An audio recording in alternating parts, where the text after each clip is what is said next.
Good day. My name is Mohammed, and I will be presenting an approach to optimize the compressive strength of ABS parts made with 3D printing. It is widely known that 3D printed parts usually have a much lower strength than its traditionally manufactured counterparts. The properties of a 3D printed part is significantly influenced by the build parameters of the 3D printing process itself. So in this study, to optimize the compressive strength, 6 build parameters were investigated. They include the layer thickness, the road width, air gap, number of contours, build orientation of the part, and infill type. In addition to those build parameters, a post-processing step of annealing was also studied.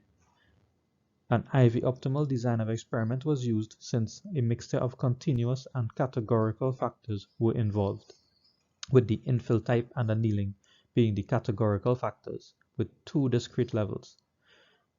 You can see this more clearly in Table 1.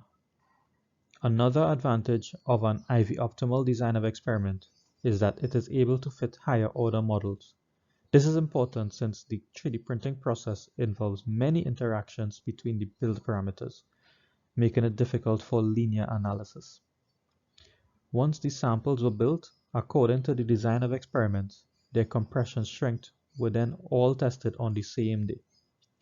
The results of the test were then used to train an artificial neural network in an attempt to successfully predict the optimum parameters for highest compression strength. Samples were then built with these optimum settings to validate the neural network. These validation parts failed at a 27.4% lower force than predicted by the neural network.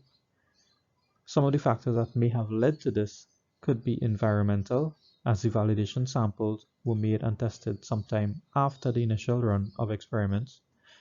The annealing of the sample may have introduced some unforeseen noise factors, or the neural network needs to be trained with more initial runs.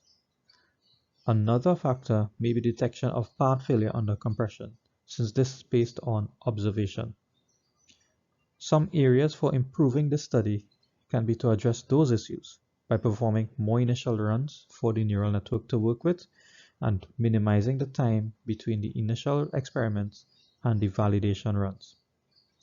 Also, other mechanical properties can be tested. This would help to determine the accuracy of the neural network method.